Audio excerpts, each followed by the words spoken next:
ஏன் விளங்குது? தொழுகைக்கான நேரத்தை தீர்மானிக்கிறது இபாதத் இல்லைங்க. ஏன் அதை செய்யலாம்? தொழுகைக்கான அந்த நேரத்தை கண்டறிவது இபாதத் இல்ல. அந்த நேரம் கண்டறியப்பட்டால் அந்த நேரத்தை தொழுகை நிறைவேற்றுவதா இபாதத். நேரத்தை கண்டுபிடிக்கிறது இபாதத் அல்ல. அதுதான் பிழைக்கும். ரமலான் ஆரம்பமாகி விட்டதா இல்லையா என்று கண்டறிந்து ஆரம்பமாகிவிட்டால் நோன்பு வைக்கிறது இபாதத்தை ஒழிய அந்த நாரை கண்டறிவது இபாதத் இல்ல. அப்ப இந்த நாம சொல்றோமா இல்லையா? இந்த சில விஷயங்களுக்கு நேரடியா பார்க்கணும், சில விஷயங்களுக்கு அந்த கருத்து எடுத்துக்கொண்டா போதும் என்று. அதுக்கு நாம சும்மா மனோயிச்சின் அடிப்படையில் சொல்லல, அதற்கு ஆதாரத்தையும் வச்சுதான் சொல்றோம். நமக்கு மாற்று கருத்துடையவர்களும் ஏற்றுக்கொண்ட ஆதாரத்தை சேர்த்துதான் சொல்றோம். இது நான் மட்டும் வைக்கிற ஆதாரம் இல்ல, இது நான் சொல்றதுக்கு இதெல்லாம் ஆதாரம் என்று அவர்களும் ஏற்றுக்கொள்வாங்க. ஆதாரம் என்ன? நபிகள் நாயகம் ஸல்லல்லாஹு அலைஹி வஸல்லம் அவர்கள் சொல்லக்கூடிய ஒரு செய்தி முஸ்லிமிலே பதிவு செய்யப்பட்டிருக்கிறது. முஸ்லிமிலே 43வது ஹதீஸாக இந்த செய்தி பதிவு செய்யப்படுது. நபிகள் நாயகம் ஸல்லல்லாஹு அலைஹி வஸல்லம் சொன்னாங்க, மன் மாத்த வஹுவ யஅலமு அன்னஹு லா இலாஹ இல்லல்லாஹு தஹலுல் ஜன்னah. யார் ஒருவர் லா இலாஹ இல்லல்லாஹுவை தெரிந்து கொண்ட நிலையில அவர் மரணமாவாரோ அவர் சொர்க்கம் செல்லுவார் என்று அல்லாஹ்வுடைய தூதர் சொன்னாங்க. நேரடி அர்த்தம் சொல்றேன். ரசூலுல்லாஹ் சொன்ன அந்த வாசகம் எப்படி பிறையில சூமூல் ரியத்திஹி பார்க்குமாறு சொன்னாங்க, அதனால் நாங்கள் பார்த்துதான் வைப்போம் என்ற அந்த வார்த்தைகளை பிடித்து பேசுகிறார்களே அவர்கள் புரிந்து கொள்வதற்காக என்று சொல்கிறேன். இந்த வார்த்தை என்ன இருக்குது? யார் ஒருவர் லா இலாஹ இல்லல்லாஹுவை தெரிந்து கொண்ட நிலையில மரணமாவாரோ அவர் சொர்க்கம் செல்லுவார். இது ஹதீஸ். இப்போ இந்த கொள்கையை ஏற்றுக்கொள்ளாத மனுஷர் இருக்கிறார். உதாரணமாக அல்லாஹ் அல்லாதவற்றை வணங்கக்கூடிய ஒரு மனுஷன், அல்லாஹ் அல்லாதவற்றை வணங்கக்கூடிய ஒரு மனுஷன் இருக்கிறார். இவரிடத்துல போய் நாம சொல்றோம் லா இலாஹ இல்லல்லாஹ். அப்ப அவர் அதை கேட்டுக்கிட்டார், தெரிஞ்சுக்கிட்டார். லா இலாஹ இல்லல்லாஹ் வணக்கத்திற்குரியவன் அல்லாஹ்வை தவிர யாரும் இல்லை என்பதை அவர் அறிந்து கொள்கிறார். ஆனா எதை விடல? அல்லாஹ்வை தவிர அவர் வணங்குது எதை விடல? லா இலாஹ இல்லல்லாஹ் தெரிஞ்சுக்கிட்டாரு, ஆனா கொள்கை இதுவா தான் இருக்குது. அவர் கொண்ட மாற்று கொள்கையில தான் இருக்கிறார். இப்ப இவர் மௌத்தா போயிட்டார், இவர் சொர்க்கம் போவாரா இல்லையா? நீங்கள் சொல்லுகிற அந்த வார்த்தைகளை பிடித்து தீர்ப்பு சொல்வதாக இருந்தால் நிச்சயமாக அவர் சொர்க்கம் போவார். ஏழமோ தெரிந்து கொண்டார், தெரிந்து கொண்டாரா இல்லையா? அப்ப சொர்க்கம் போவாரா? இந்த தீர்ப்பை நீங்கள் சமுதாயத்திற்கு வழங்குவீர்களா? இந்த வார்த்தை பிடித்து பேசுகிறீர்களே, இந்த ஜட்ஜ்மெண்ட கொடுப்பீங்களா சமுதாயத்துக்கு? இல்ல இல்ல, அந்த வார்த்தைக்கு அப்படி அர்த்தம் இல்ல. அங்க ஏழமோ என்றால் அதை நடைமுறைப்படுத்தணும். வெறுமனை தெரிந்து கொள்வது இல்ல. அது லா இலாஹ இல்லல்லாஹ் வணக்கத்திற்குரியவன் அல்லாஹ்வை தவிர யாரும் இல்லை என்றால் அதை வாயினால சொன்னா போதாது, அதை தெரிந்து கொண்டால் போதாது, அதை நடைமுறைப்படுத்தணும். அல்லாஹ்வை தவிர யாரையும் வணங்காம இருந்து மௌத்தா போனோம், அப்பதான் அவர் தஹலுல் ஜன்னah சொர்க்கத்துக்குள்ள போவாரு. இது எப்படி விளங்குனீங்க? இந்த விளக்கத்தை யாரு சொன்னா உங்களுக்கு? நபிகள் நாயகம் ஸல்லல்லாஹு அலைஹி வஸல்லம் அவர்கள் இப்படி சொன்னாங்களா? நீங்க என்ன பாக்குறீங்க? அந்த உட்கருத்தை பாக்குறீங்க. வார்த்தையினுடைய அமைப்பை பார்க்காம, நுனிப்புள் மேயாம எதை பாக்குறீங்க? அது சொல்லப்பட்ட நோக்கத்தை பாக்குறீங்க, உட்கருத்தை பாக்குறீங்க. அதைத்தான் நாம சொல்றோம். சொல்லப்பட்ட வார்த்தை பிடிக்காதீங்க, சொல்லப்பட்ட நோக்கத்தை பாருங்க. அதே மாதிரி இன்னொரு சம்பவத்தை பாருங்க. நபிகள் நாயகம் ஸல்லல்லாஹு அலைஹி வஸல்லம் உடைய காலத்துல பெருநாளுடைய தினம், எல்லாம் சம்பந்தமான விஷயத்தை பாருங்க.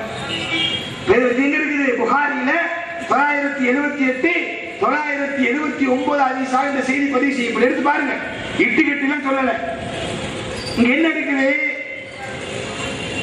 நபிகள் நாயகம் ஸல்லல்லாஹு அலைஹி வஸல்லம் அவர்கள் பெருநாளுடைய தினத்துல மக்களுக்கு உரை நிகழ்த்துவதற்கு என்ன செய்வாங்க? பெருநாளுடைய தொழுகை முதல்ல தொழுக வச்சிருவாங்க. அடுத்தது ஆண்கள் பகுதியில் எது சிரிப்பாங்க. அந்த ஆண்கள் பகுதியில அந்த ஆண்களுக்கு உபதேசம் பண்ணுவாங்க. உபதேசம் பண்ணி முடிஞ்ச உடனே நேர பெண்கள் பகுதிக்கு போவாங்க. அந்த பெண்கள் பகுதிக்கு போய் பிலாலுடைய கையிலே சாய்ந்தவர்கள் அதிசப்தா இருக்குது. பிலாலுடைய கையிலே சாய்ந்து கொண்டவர்களாக பெண்களுக்கு தனியா உபதேசம் பண்ணாங்க. இப்ப ரசூலுல்லாஹ்வுடைய நேரடி சுன்னா என்னங்க? பெருநாளுடைய தினத்துல இந்த மாதிரி கூட்டம் கூடி உட்கார்ந்தா முதல்ல ஆண்களுக்கு பயான் பண்ணணும். அது முடிச்ச உடனே பெண்கள் பகுதிக்கு போய் அவர்களுக்கு தனியா பயான் நடக்கும். இன்றைக்கு எங்கேயாவது இப்படி நடைமுறை இருக்குதா? பெருநாளுடைய திடலுக்கு பெண்களை அழைத்துக் கொள்கிற ஜமாத்துகளிடத்துல இப்படி ஒரு நடைமுறை இருக்கிறதா? கண்டிப்பா யாரிடத்திலையும் இல்லை. ஒரே குத்துபா, ஒரே பயான் எல்லாத்துக்கும் சேர்த்து. நேரடியாக என்ன ஆதாரம் இருக்கு? நீங்கள் நேரடி என்று சொன்னால் உங்களுடைய நடவடிக்கை சுன்னாவுக்கு நேர் மாற்றமானது. நபிகள் நாயகம் ஸல்லல்லாஹு அலைஹி வஸல்லம் அவர்கள் பெண்களுக்கும் ஆண்களுக்கும் தனித்தனியாக குத்துபா நிகழ்த்தினார்கள். இது ஹதீஸ். என்ன சொல்றீங்க? ரசூலுல்லாஹ் அதை இபாதத்தா செய்யல. ரசூல் ஸல்லல்லாஹு அலைஹி வஸல்லம் உபதேசம் பண்ணாங்க. அந்த உபதேசம் அன்றைக்கு இருக்கிற கூட்டம், அன்றைக்கு இருக்கிற முறைகளில எல்லாத்துக்கும் போய் சேராது. அன்றைக்கு இந்த மாதிரி மைக் இல்ல. மைக் இல்லாததுனால ஆண்களுக்கு தனியா பண்ணாங்க, பெண்களுக்கு தனியா பண்ணாங்க. இன்றைக்கு மைக் நாம கண்டுபிடிச்சிட்டோம். எவ்வளவு பெரிய கூட்டத்துக்கும் நம்மால என்ன செய்ய முடியும்? மைக், இந்த மாதிரி மைக்கு பொருத்தி கொண்டால் எவ்வளவு ஆள் கூடுனாலும், அது ஆம்பளையா இருந்தாலும் பொம்பளையா இருந்தாலும் என்ன செய்ய முடியும்? ஒரே குத்துபாவில செய்தியை சொல்லிவிட முடியும். இந்த விளக்கம் யாரு கொடுத்தா? நபிகள் நாயகம் ஸல்லல்லாஹு அலைஹி வஸல்லம் சொன்னாங்களா? நான் இப்ப கூட்டம் அதிகமா இருக்குது, என்னுடைய சத்தம் எல்லாத்துக்கும் சேர்றதில்லை, அதனால ஆண்களுக்கு தனியா கொடுக்குறேன், பெண்களுக்கு தனியா கொடுக்குறேன். ஒரு காலம் வரும் கேட்கிறாங்க இல்லையா? அல்லாஹ்வுடைய மார்க்கம் இந்த மாதிரி அறிவியல் முன்னேற்றம் வரும், அதை பயன்படுத்துங்கள் என்று இருந்திருக்குமானால் அதை முன்னறிவிப்பு செய்திருப்பாங்க. இப்ப நான் கேட்கிறேன், ரசூலுல்லாஹ் சொன்னாங்களா ஒரு காலம் வரும், இந்த மாதிரி ஒளிபெருக்கி சாதனம் வரும், அன்றைக்கு என்ன செஞ்சிருக்க? நீங்க ஒரே குத்துபாவை கொடுத்துருங்க, பெண்களுக்கும் ஆண்களுக்கும் தனியா கொடுக்க வேண்டிய தேவையில்லை என்று ஒரு ஹதீஸை கொண்டு வாங்க, ஒரு ஆதாரத்தை கொண்டு வாங்க. எடுக்க முடியாது. அப்ப என்ன வர்றீங்க? மைக்கு வந்த உடனே 2 குத்துபா ஒரு குத்துபாவா மாற்றப்படுது. அப்ப எந்த நோக்கத்தில் ரசூலுல்லாஹ் செஞ்சாங்களோ அந்த நோக்கத்தை புரிந்து என்ன செய்யறோம்? நாம அதை செயல்படுத்துறோம். அதே மாதிரி இன்னைக்கு இன்னொரு நடவடிக்கை என்ன? எல்லா பள்ளிவாசலையும் கிரகணம் ஏற்படுது. கிரகணம் ஏற்படுகிற பொழுது என்ன நடைமுறை எல்லாத்துக்கும் இருக்குது? நபிகள் நாயகம் ஸல்லல்லாஹு அலைஹி வஸல்லம் சுன்னா என்ன? கிரகணம் ஏற்பட்டால் பள்ளிவாசல்ல போய் தொழுகை நடத்துறது ரசூலுல்லாஹ்வுடைய சுன்னா. நபிகள் நாயகம் ஸல்லல்லாஹு அலைஹி வஸல்லம் காலத்துல இந்த மாதிரி ஒரு நாள் சூரிய கிரகணம் ஏற்படுது. நபிகள் நாயகம் ஸல்லல்லாஹு அலைஹி வஸல்லம் அந்த கிரகணத்தை பார்த்து என்ன செஞ்சாங்க? நேர பள்ளிவாசலுக்கு வந்தாங்க, எல்லா மக்களையும் அழைச்சாங்க, தொழுகை நடத்துறாங்க, மக்களுக்கு உபதேசம் பண்ணாங்க. அதிசயம் பார்க்கிறோம். அதை ரசூலுல்லாஹ் செய்ய மட்டும் இல்ல, ஆர்டரா போட்டாங்க. என்ன ஆர்டரா போட்டாங்க? ஃபைதா ரஐத்தும் ذلك ஃபذ்குருல்லாஹ். அந்த கிரகணம் ஏற்படுவதை நீங்கள் பார்த்தால், பிறகு என்ன வார்த்தை இருக்குதோ அதே வார்த்தை ரசூலுல்லாஹ் இங்கேயும் போடுறாங்க. ஃபைதா ரஐத்தும் ذلك ஃபذ்குருல்லாஹ். அந்த கிரகணம் ஏற்படுவதை நீங்கள் பார்த்தா நீங்க அல்லாஹ்வை திக்ர் செய்வதற்காக வந்துருங்க. ஆனா இன்னைக்கு என்ன நடைமுறை? கிரகணம் ஏற்படுவதற்கு 3 நாளைக்கு முன்னாடியே நோட்டீஸ் போர்டு எழுதி போடுறாங்க. வருகிற செவ்வாய்க்கிழமை 12 மணியில இருந்து 3 மணி வரைக்கும் கிரகணம் ஏற்படுது, அதனால பள்ளிவாசல தொழுகை இருக்குது, எல்லாரும் வந்துருங்க. இது யார் கற்றுக் கொடுத்தா? நபிகள் நாயகம் ஸல்லல்லாஹு அலைஹி வஸல்லம் முன்கூட்டி தீர்மானிச்சாங்களா? கண்ணால பார்த்தாங்க, செஞ்சாங்க. பார்த்து செய்யுங்க என்று சொன்னார்கள். இன்றைக்கு நேரம் மாற்றப்பட்டிருக்கிறது. அதுக்கு என்ன சொல்றீங்க? நான் முன்னாடியே சொல்ல முடியும். அட, முன்னாடி கிரகணம் ஏற்படுவதை எந்த விஞ்ஞானம் கணக்கிட்டு சொல்கிறதோ அதே விஞ்ஞான கணக்கிட்டு தான் இதையும் சொல்லுது. அப்ப அதில் ஏற்றுக்கொண்டா இதில் ஏற்றுக்கொள்ள மாட்டேன்டா என்ன நியாயம்? அப்ப எத்தனையோ விஷயங்கள்ல நீங்க மாற்றி இருக்கிறீங்க, எத்தனையோ விஷயங்களில மாற்றி இருக்கிற காட்சிகளை பார்க்கிறோம். அது மட்டும் இல்லை, இந்த பெருநாள் நோன்பு வைக்கிற விஷயத்துல என்னங்க நடைமுறை இருக்கிறது? நோன்பு வைக்கிற விஷயத்துல இன்னைக்கு தொழுகை விட்டுருங்க, இந்த நோன்பு விஷயத்துக்கே வாங்க. இந்த நோன்பு விஷயத்துல என்ன நிலைமை இன்னைக்கு சமுதாயத்துல? நோன்பு கார்டு எல்லா பள்ளியா கொடுத்துருப்பாங்க நினைக்கிறேன். ஜும்மால அந்த ரமலான் ஆரம்பிக்கிறதுக்கு முன்னாடி ஜும்மா வந்தா கடலா கார்டு. என்ன கார்டு? சகரை இஃப்தாரை தீர்மானிக்கிற கார்டு. நோன்பு 1ல சகர் எப்ப முடியுது? 4:42 முடியுது. நோம்பு 1 இஃப்தார் எப்போ? 6:14 இஃப்தாரு. நான் தோராயமா சொல்றேன். இந்த மாதிரி கலரா கார்டு அடிச்சு இன்றைக்கு விநியோகம் நடக்குதா இல்லையா? இப்படி சொல்லுமா செய்யுமாறு அல்லது முன்கூட்டிய சகருடைய நேரத்தையும் இஃப்தாருடைய நேரத்தையும் தீர்மானிப்பதற்கு குர்ஆன் ஹதீஸில் என்ன ஆதாரம்? நேரடியாக குர்ஆன்ல ஹதீஸ்லயோ என்ன ஆதாரம்? என்ன இருக்குது குர்ஆன்ல ஹதீஸ்லயும்? குர்ஆன் அல்லாஹ் சொல்றான், வெள்ளை நூல்ல இருந்து கருப்பு நூலில் இருந்து வெள்ளை நூல் தெளிவாகும் வரை நீங்க சாப்பிடுங்க. இது சகர. கருப்பு நூல்ல இருந்து வெள்ளை நூல் வர்ற வரைக்கும் என்ன செய்யுங்க? தெளிவாகிற வரை நீங்க சாப்பிடுங்க. அது என்னது? 6:14 இல்ல, 4:52 இல்ல, 4:42 குர்ஆன்ல இல்ல, 4:34 குர்ஆன்ல என்ன இருக்குது? கருப்பு நூல்ல இருந்து வெள்ளை நூல் வர்ற வரைக்கும் சாப்பிடுங்க. அப்ப இது வானத்தில் ஏற்படுகிற அந்த மாற்றமா இல்லையா? இதை பார்த்து இன்றைக்கு தீர்மானிக்கிறீங்களா? இந்த காடு எப்படி அடிக்க முடிஞ்சது? நோன்பு திறக்கிற நேரம் என்னது? சூரியன் மறைந்து மகரிபுடைய வக்து ஆரம்பமாகிற நேரம். எப்படி காடு அடிச்சு கொடுத்தீங்க? என்ன ஆதாரம்? குர்ஆன் ஆதாரம் இருக்கிறதா? ஹதீஸ்ல ஆதாரம் இருக்கிறதா? இல்லையே. நோன்பு திறப்பதை பற்றி ஹதீஸ் பேசுது. அதே புகாரியில 1941 ஹதீஸ் சொல்லுது, நபிகள் நாயகம் ஸல்லல்லாஹு அலைஹி வஸல்லம் ஒரு பிரயாணத்துல போறாங்க. ஒரு மேட்டுக்கு மேல ஏறுறாங்க. ஒரு மேடு மேல ஏறிக்கொண்டிருக்கிற பொழுது சஹாபாக்கள் சொல்றாங்க, எனக்காக வேண்டி நோன்பு திறப்பதற்கு மாவை கடைங்க. நோன்பு திறக்கிறதுக்கு மாவை கடைங்க. அப்ப சஹாபாக்கள் சொன்னாங்க, யார சொல்லலாம்? அதோ சூரியன் தெரியுதேன்றாங்க. அதோ சூரியனை பார்க்கிறோமே. மீண்டும் நபிகள் நாயகம் ஸல்லல்லாஹு அலைஹி சொன்னாங்க, எனக்காக வேண்டி மாவை கடைங்க. மீண்டும் சஹாபாக்கள் சொன்னாங்க, யார சொல்லலாம்? அதோ சூரியன். மூன்றாவது முறை அல்லாஹ்வுடைய தூதர் எனக்காக வேண்டி மாவை கரைங்க என்று சொன்ன ரசூல் ஸல்லல்லாஹு அலைஹி வஸல்லம் என்ன சொன்னாங்க சஹாபாக்களுக்கு? இதா ரஅய்துமுல் லைல அக்பல மின் ஹாஹுனா ஃபகத் அஃப்தர ஸாயிமுன். இது ஹதீஸ்ல உள்ள வாசகம். எந்த ருயத் என்ற வார்த்தையை அந்த நோன்பை ஆரம்பிக்கும் போது ரசூலுல்லாஹ் பயன்படுத்துறாங்களோ அதே வார்த்தை இங்கேயும் பயன்படுத்துறாங்க. இதா ரஅய்துமுல் லைல, அந்த இரவு வருவதை நீங்க பார்த்தா, இரவு வருவதை நீங்கள் பார்த்தால் நோன்பை என்ன செய்யட்டும்? நோன்பை திறந்து கொள்ளட்டும். இன்னைக்கு என்ன நடக்குது? எல்லோரும் வானத்துல அந்த சூரியனுடைய அந்த மறைவையும் இரவு வருவதை பார்த்து இருப்பீங்களா? பள்ளிவாசலுக்கு கூடி உட்கார்ந்துக்கிறோம், முன்னாடி கஞ்சியை தான் பார்க்கிறோம், வானத்தை பார்க்கறது இல்லை. முன்னாடி இருக்கிற கஞ்சி கோப்பையையும் உடனே இருக்கிற அந்த வடை போட்டாவை தான் பார்க்கிறேன் ஒழிய யாரும் வானத்தை பார்க்கறது இல்லை. முஅத்தின் வாட்சை பார்த்துட்டு இருக்கிறாரு. நோன்பு திறக்கிறது கஞ்சி பார்த்துட்டு இருக்கிறாரு, முஅத்தின் வாட்சை பார்த்துட்டு இருக்கிறார். யார் வானத்தை பார்க்கிறா? அதை பார்த்து அறிவிப்பு அந்த டைம் 6:14 வந்த உடனே மைக்ல ஒரு கொட்டு கொட்டிட்டு அவர் சலவாத்தை சொல்லுவாரு, இல்லைன்னா பாங்க சொல்லுவார். உடனே நோன்பு திறக்கிறோம். எங்க ஆதாரம்? நபிகள் நாயகம் ஸல்லல்லாஹு அலைஹி வஸல்லம் சுன்னாவில அதற்கு ஆதாரம் இருக்கிறதா வாட்சை பார்க்கிறதுக்கு? இப்ப யாரை ஏமாற்றுகிறீர்கள்? அல்லாஹ் ஏமாற்ற நினைக்கிறீங்களா? அவ இப்படி நீங்கள் எடுத்துக்கொண்டீர்களே, எவ்வளவு விஷயத்தை சொல்ல முடியும்?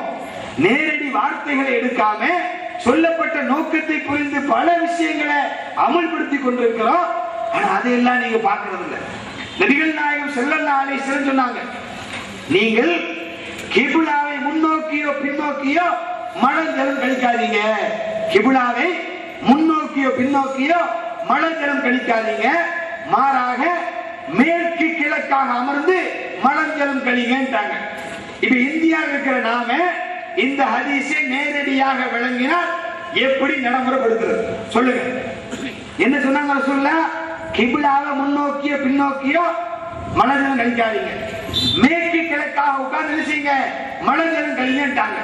இந்த ஹதீஸை எந்த சுய விளக்கமும் இல்லாம நேரடியாக எப்படி நடைமுறைப்படுத்துவீங்க?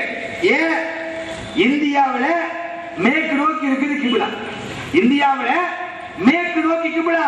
இப்ப நாம எப்படி மலம் கழிக்கிறது செலவழிக்கிறது சொல்லுங்க? செத்து போயிடுவோம். இப்படியே மலஜலம் கழிக்காம இருந்தா ஒரு வாரத்துல வயிறு வெடிச்சு சாக வேண்டியதுதான். அப்ப இஸ்லாம் நடைமுறைப்படுத்த முடியாது. அப்ப என்ன சொல்லுவீங்க? இல்ல இல்ல, ரசூலுல்லாஹ் மதீனால வச்சு இந்த சட்டத்தை சொன்னாங்க, மதீனா வாசிகளுக்கு வடக்கு தெற்காக கிப்லா அமைந்திருக்கிறது, நமக்கு வடக்கு தெற்கா இல்ல, நமக்கு கிழக்கு மேற்கா அமைந்திருக்கிறது. அப்ப இது எப்படி, இந்த சட்டத்தை இப்படித்தான் வழங்கணும். இப்படியா நீங்க சொல்றீங்க? சுன்னாவை புறக்கணிக்கிறீங்களா? ரசூலுல்லாஹ் சொன்ன வார்த்தை நிராகரிக்கிறீங்களா? அப்ப இங்க மட்டும் உங்களுக்கு வசதிக்கேற்றவாறு வார்த்தைகளை திருச்சி சுய வழக்கம் சொல்றீங்க, அதே விளக்கத்தை நாம சொன்னா தவறாயிருமா? அல்லாஹ்வை பயந்து கொள்ளுங்கள். சட்டத்தை ஒரே மாதிரி எடுக்கணும், ஏற்றுத்தான் இருக்கக்கூடாது. நபிகள் நாயகம் ஸல்லல்லாஹு அலைஹி வஸல்லம் அவர்கள் எந்த அடிப்படையில சொன்னார்களோ அந்த அடிப்படையை புரிந்து நாம பின்பற்றணும். அதே போல நாம இது மட்டும் கொஞ்ச காலத்துக்கு முன்னாடி எல்லாம் 13 மாதங்களை கொண்டது ஒரு ஆண்டாக இருந்தது. ஒரு சில மாதங்கள் 20 நாள்ல முடிக்கப்பட்டிருக்கு, ஒரு சில மாதங்கள் 23 நாள்ல முடிக்கப்பட்டிருக்குது. தமிழ் காலண்டர் எடுத்துக்கொண்டால் 32 நாள் இருக்குது. அப்ப இதுக்கெல்லாம் எந்த அடிப்படையும் இல்லை. ஆனா இஸ்லாம் சொல்லுகிற அந்த கேலண்டர் அடிப்படையை கொண்டதையே நிறைய வச்சு கணக்கு பண்ண முடியும். நபிகள் நாயகம் ஸல்லல்லாஹு அலைஹி வஸல்லம் இது இன்னைக்கு தீர்மானிச்சது அல்லங்க. நாம இந்த கேலண்டர் சொன்ன உடனே ஏதோ புதுசா நாம கண்டுபிடிச்சு சொன்ன மாதிரி சொல்றாங்க. அட அல்லாஹ் குர்ஆனிலே சொல்கிறான், 9வது அத்தியாயத்தினுடைய 36 37வது வசனம் படிச்சு பாருங்க. இந்த உலகத்தை என்றைக்கு நாம் படைச்சோமோ, இந்த பூமியை இந்த வானத்தை என்றைக்கு நாம படைச்சோமோ அன்றைக்கு தீர்மானிக்கப்பட்டு விட்டது ஒரு ஆண்டுக்கு 12 மாசம். ஒரு வருஷத்துக்கு 12 மாசம் என்பது நாம உண்டாக்குறது அல்ல, இவர்கள் அடிப்படை இல்லாம உண்டாக்குறதுனாலதான் கொஞ்ச நாளைக்கு முன்னாடி 13 மாசம், இப்ப 12 மாசம். ஆனா இஸ்லாம் சொல்கிறது, குர்ஆன் சொல்கிறது, உலகத்தை படைச்ச நாள்ல இருந்த ஒரு வருடத்துக்கு மாதங்களின் எண்ணிக்கை 12. அந்த மாசத்துக்கு எத்தனை? நபிகள் நாயகம் ஸல்லல்லாஹு அலைஹி வஸல்லம் சொல்லிட்டாங்க, மாதம் என்பது 29 அல்லது 30 நாள். 28 கிடையாது, 31 இல்ல, 32 இல்ல. இஸ்லாமிய அடிப்படையில, மன்சில்கள் அடிப்படையில ஒரு மாசம் குறைஞ்சு 29 இருக்கும் அல்லது 30 இருக்கும். இது நாம கண்டுபிடிச்சு உண்டாக்குறது அல்ல, இது அல்லாஹ்வுடைய ஏற்பாடு.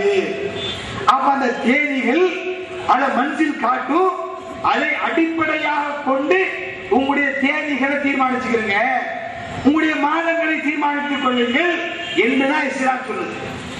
அடுத்து என்ன, அந்த மாசங்களை அந்த தேதிகளை அது முன்கூட்டி அறிய முடியுமா இல்லையா?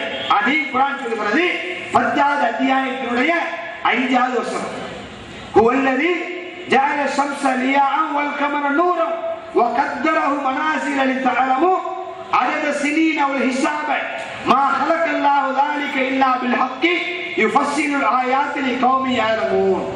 குர்ஆன் சொல்லுது, இதை பத்தி அந்த மனுஷர்களை கணக்கிட்டு பல வருடத்தான கணக்கையும் உங்களால் அறிந்து கொள்ள முடியும், கணக்கு போட முடியும் என்று குர்ஆன் சொல்கிறது, நாம சொல்லல. ஹுவல்லதி ஜஅல ஷம்ஸ லியாஅன் வல் கமர நூரன் வகத்தரஹு மனாசில லிதஅலமூ. சூரியனை பிரகாசமாகவும் சந்திரனை ஒளிமிக்கதாக நாம் படைச்சிருக்கிறோம். அந்த சந்திரனுக்கு மாறி மாறி வருகிற பல படித்திரங்களை நாம உண்டாக்கி இருக்கிறோம். லிதஅலமூ அதத ஸினீன வல் ஹிஸாப, அதை கொண்டு பல ஆண்டுகளின் கணக்கை நீங்கள் அறிந்து கொள்வதற்காக. அதை அல்லாஹ்வுடைய அத்தாட்சி என்றும் அல்லாஹ் சொல்றாங்க. அது அல்லாஹ்வுடைய அத்தாட்சி, அறிவுள்ள மக்களுக்கு அதுல படிப்பினை இருக்கிறது, அறிவுள்ள மக்களுக்கு அதுல சான்று இருக்கிறது என்று குர்ஆன் பேசுகிறது. இன்னொரு இடத்துல குர்ஆன் சொல்லுது, அஷ்ஷம்ஸு வல் கமரு பிஹுஸ்பான், சூரியனும் சந்திரனும் கணக்கின்படி இருக்கிறது, அதற்கென்று நிர்ணயிக்கப்பட்ட சுற்றில அது சுற்றி கொண்டிருக்கிறது என்று குர்ஆன் பேசுது. அப்ப குர்ஆன் என்ன சொல்லுது? சந்திரனை அதனுடைய தேதிகளை தீர்மானிக்கும் என்று சொல்கிறது. அந்த தேதிகளை பல வருஷத்துடைய கணக்கையும் நீங்கள் அறிந்து கொள்ள முடியும் என்று குர்ஆன் சொல்லுது. அது தெளிவாக நிர்ணயிக்கப்பட்ட சுற்றில அது சுற்றி கொண்டிருக்கிறது என்றும் குர்ஆன் சொல்கிறது. அப்ப இவ்வளவு சேர்த்து பார்க்கும் போது நபிகள் நாயகம் ஸல்லல்லாஹு அலைஹி வஸல்லம் அவர்கள் அந்த ஓட்டத்தை தான் சொன்னாங்க. அதை வேற ஹதீஸ்ல சொல்லும்போது சொன்னாங்க, இன்னா உம்மத்துன் உம்மியத்துன் லா நக்துபு வலா நஹ்சுப் அஷ்ஷஹரு ஹக்கதா வஹாகதா நபிகள் நாயகம் ஸல்லல்லாஹு அலைஹி வஸல்லம் சொன்னாங்க, நாம உம்மி சமுதாயமாக இருக்கிறோம். நமக்கு கணக்கு தெரியல, நமக்கு எழுத தெரியாது. கணக்கு தெரியாததுனால அது நாம எழுதி வைக்கல. அதனால மாசம் என்பது 29 இருக்குது, 30 இருக்கிறதை எல்லாத்தையும் சேர்த்து நீங்க பொருத்தி பாருங்க. இந்த குர்ஆனுடைய வசனங்களையும் இந்த ஹதீஸ்களை பிறை சம்பந்தப்பட்ட எல்லா செய்திகளையும் சேர்த்து நீங்கள் பொருத்தி பார்த்தால் என்ன உங்களுக்கு விளங்குது? அது கணக்கின்படி சுற்றுதுன்னு விளங்குது. அந்த மனுஷர்கள் தேதியை காட்டுவது விளங்குது. அது பல அந்த மனுஷனை கொண்டு பல ஆண்டை நீங்கள் அறிந்து கொள்ள முடியும் என்று சொல்லுது. ரசூலுல்லாஹ் சொல்றாங்க, நாம உம்மி சமுதாயமா இருக்கிறோம், நம்மள்ட்ட கணக்கு இல்ல, அதனால எழுதி வைக்கல, அதனால மாசம் 29 இருக்குது, 30 இருக்குது. சரியா நம்மளால ஜட்ஜி பண்ண முடியல. இப்ப ஜட்ஜி பண்ண முடிஞ்சா என்ன செய்யறது? ரசூலுல்லாஹ்வுடைய காலத்துல அதை சரியா கணக்கிட முடியல. அந்த அளவுக்கு இல்ம அல்லாஹ் நம்ம இந்த உம்மத்துக்கு தரல. இப்ப ஜட்ஜி பண்ண முடிஞ்சா என்ன செய்யறது? என்ன செய்வது என்பதற்கு இன்னொரு ஹதீஸ் ஆதாரமா இருக்குது. நபிகள் நாயகம் ஸல்லல்லாஹு அலைஹி வஸல்லம் காலத்தில் நடந்த ஒரு சம்பவம் இதற்கு ஆதாரமாக இருக்கிறது. என்ன ஆதாரம்? ரசூல் ஸல்லல்லாஹு அலைஹி வஸல்லம் ஈதா இருந்தாங்க. தன்னுடைய மனைவிமார்களிடத்துல ஒரு மாசம் வரமாட்டேன் என்று சொல்லி ரசூலுல்லாஹ் ஈதா இருந்தாங்க. ஏன்? மனைவிமார்களுக்கு மத்தியில் ஏற்பட்ட கருத்து வேறுபாடுனால எல்லா மனைவி சொல்லிட்டாங்க, ஒரு மாத காலம் எந்த மனைவிட்டே வரமாட்டேன்ட்டாங்க. இந்த ஒரு மாச காலம் என்று சொன்ன ரசூல் ஸல்லல்லாஹு அலைஹி வஸல்லம் 29ஆம் நாள்ல தன்னுடைய மனைவிகள்கிட்ட வர்றாங்க. அன்னை ஆயிஷா ரலியல்லாஹு அன்ஹா வீட்டுக்கு வர்றாங்க. உடனே அன்னை ஆயிஷா கேட்டாங்க, யா ரசூலல்லாஹ், ஒரு மாசம் வரமாட்டேன்னு போனீங்களே, 29ஆவது நாள்ல வந்திருக்கிறீங்களே என்று கேட்கிறாங்க. அப்ப ரசூலுல்லாஹ் சொல்றாங்க, இந்த மாசம் 29 நாள் தான். இது எப்படி ரசூலுல்லாஹ்வுக்கு தெரியும்? நிறைய கண்ணால பார்த்திருந்தாங்கன்னா அது சஹாபத்துக்கு தெரிஞ்சிருக்கணும். கண்ணால பார்த்து தீர்மானிச்சிருந்தால் சஹாபத்துக்கு தெரிஞ்சிருக்கணுமா இல்லையா? ஆனா ரசூலுல்லாஹ்வுக்கு சஹாபத்துக்கு தெரியல. ரசூலுல்லாஹ் எப்படி இதை முடிவு பண்ணாங்க என்று அதுவும் ஹதீஸ்ல வருது, நசாயில ஹதீஸ்ல வருது. ரசூலுல்லாஹ் சொல்றாங்க, அத்தானி ஜிப்ரீலு, என்னிடத்துல ஜிப்ரீல் வந்தார். ஃபகால, அவர் என்னிடத்துல சொன்னார், அஷ்ஷஹரு, இந்த மாதம் 29 யௌமா, 29ஆவது நாள் இந்த மாசம் என்று என்னிடத்துல ஜிப்ரீல் சொன்னார். இது எந்த பார்வை? இது பார்வையும் இல்லை, தகவலும் இல்லை. பார்வை என்றால் கண்ணால பார்க்கணும், ஜிப்ரீல் மனிதர் இல்லை. தகவல் என்றால் ஏதாவது மனுஷன் பார்த்து வந்து சொல்லணும். ஆனா ஜிப்ரீல் மனிதரும் இல்லை. எங்க பார்த்தாரு ஜிப்ரீல்? நாம உம்மி சமுதாயமா இருக்கிறோம், அதை சரியா கணக்கு பண்ண முடியல, அதனால நமக்கு இப்படி வருது. இப்படி சொன்ன உடனே ஒரு சில பேர் அந்த வார்த்தைகளை பிடித்து விளையாடுபவர்கள் என்ன சொல்றாங்க?